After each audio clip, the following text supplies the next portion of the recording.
I despise liars. I especially despise liars who use the poor condition of our political environment to score political points with their lies. I especially despise liars who occupy the halls of power and make policies which hurt people and destroy the country with their lies. And I especially despise liars who use statistics, which are supposed to be facts, that we as human beings can use to understand certain phenomenon in reality, the observable reality. I especially despise them.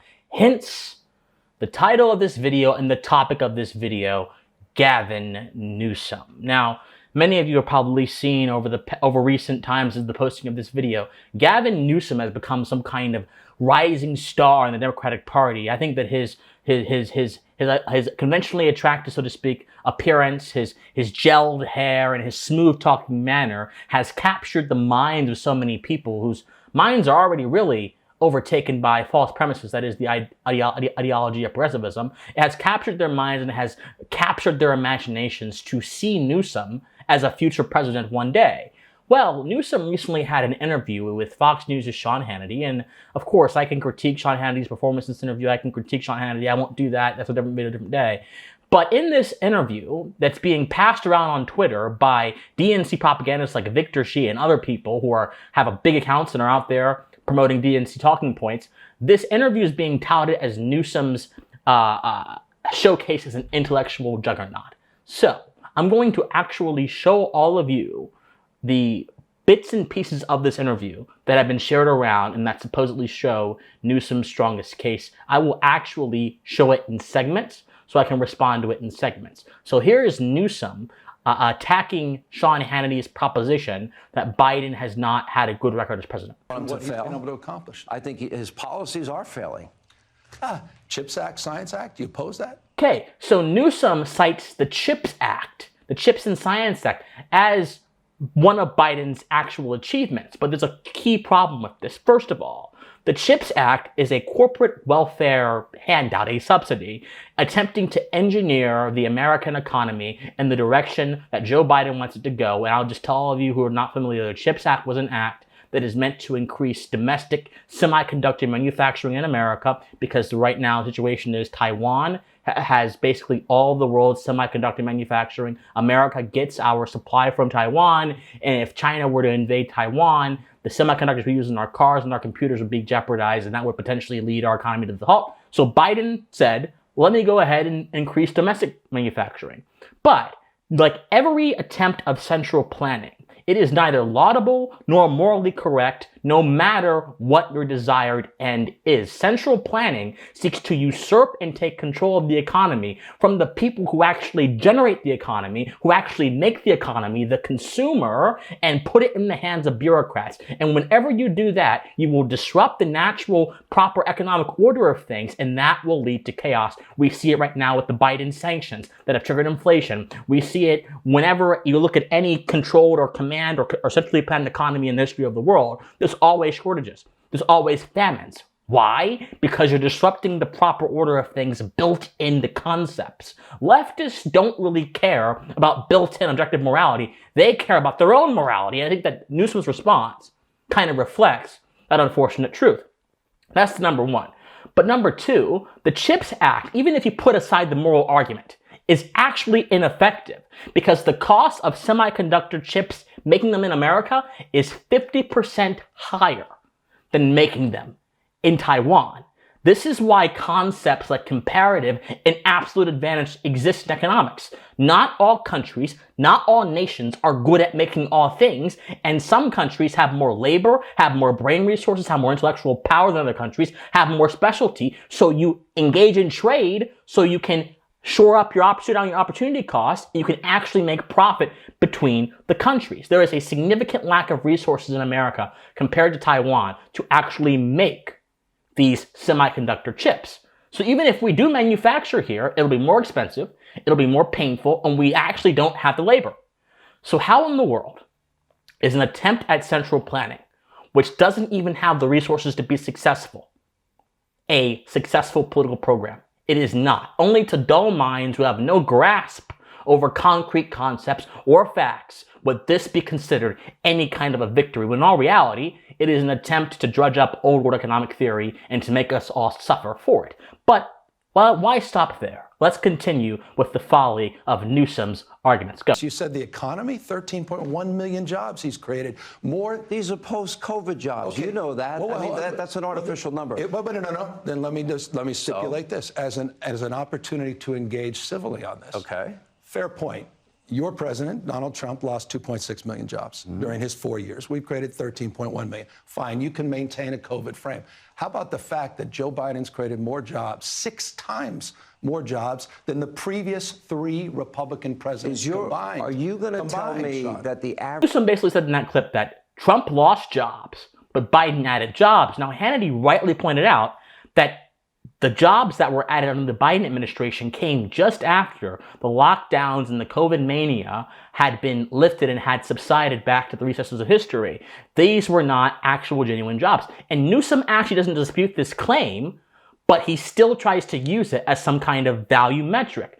Now, here's one thing that I don't like when politicians do this or presidents do this. When a supporter of a president or a politician says that this policy will create jobs or I create jobs, that's gobbledygook. It's nonsense. It doesn't happen. Economies are dynamic engines of human creativity that come together to create value amongst a group of people. They are not commanded by the president, nor are they commanded by Congress. Now, economies can be affected by certain policies that a president or that Congress may pass. For example, if Joe Biden decides to shut down international trade as he did with Russia and punish an entire country for the actions of their leaders, and starve them to death, as he basically said he wanted to do, by the way, that'll disrupt the global supply chain, which it did, and that'll cause inflation, which it did. So yes, that can affect the economy, but this is government intervention affecting the natural economy, not government commanding the economy, because whenever government basically inhibits things, it does not create things. It uses the labor and the resources of other people to create things. Therefore, the government can also inhibit growth, but it cannot create growth. Only people can create growth. This is not some weird philosophical point that I'm just making up. No, this is literally the basis of understanding any concrete and solid form of economic interaction. If you don't understand this, you ought to be nowhere near, the halls of power or a think tank writing up economic papers that politicians then use to punish the country with their terrible policies. You ought to be nowhere near all of those things. Any jobs added, as Hannity mentioned, are certainly post-COVID. But also, not all jobs are made equal. People say, well, we added jobs, that must be a good thing. No, adding jobs itself is not a value statement. Let me give you an example. For example, the CHIPS Act created a lot of jobs, thousands of jobs. But all of those jobs are created with the advanced goal of ensuring domestic semiconductor manufacturing in America. But if we've already established, I did a few moments ago, that America does not have the resources or the brain power to pull that together as effectively and cheaply as Taiwan, and therefore we would have a steep opportunity cost, and it wouldn't be worth it for us to actually do that without some significant trade with other partners, then what are those jobs going towards? Nothing. The end of those jobs, the function of those jobs, are nothing more than neat aesthetic statistics that politicians can use to try to bolster their own image. This is how manipulation works in real time. We talk about propaganda coming from the administrative state, which is bad. But propaganda quite literally infects our political conversation down to the wire of how we think about value statements, down to the wire of how we assess politicians and presidential records, down to the wire. The president does not create jobs. Government does not create jobs. Policies do not create jobs. They may be able to put things in motion that then spur some things to happen and I create a job.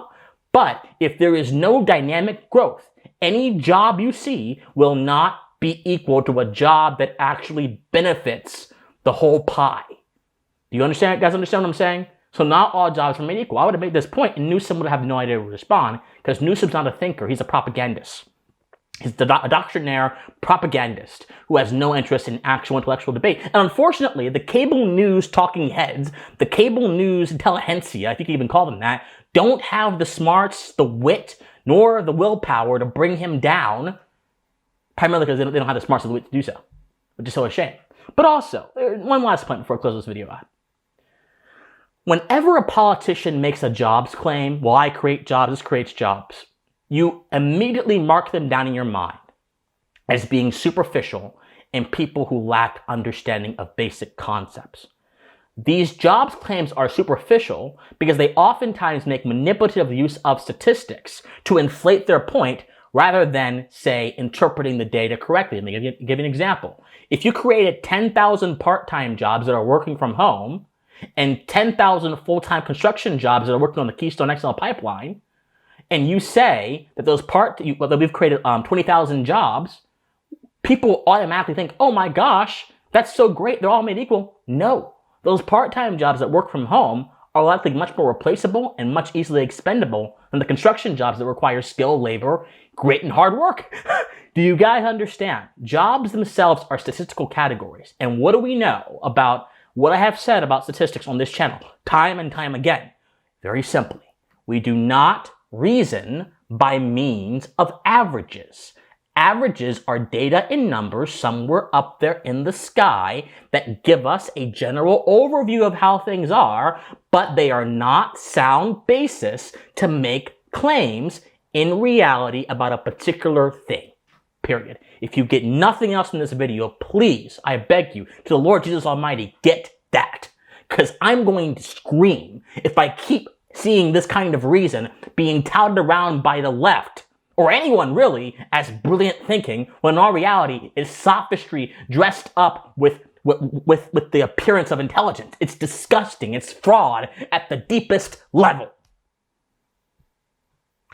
The only reason Gavin Newsom can exist in this political world and be doing as well as he is because we don't have a society that values intelligence. We have a society that values appearances. We have a society that values people who can smooth talk and who can make us feel good and hit down in our barest passions without actually appealing to the mind. We need a revolution of the mind in this nation, and by God, I will make sure we get it. Gavin Newsom's a liar. This is a lesson, a primer on how to lie with statistics, and you should not buy it. My friends, like this video, comment on this video, share this video, subscribe to this channel. Get our message out there. I love you guys so much, and please stay pensive. Bye, guys.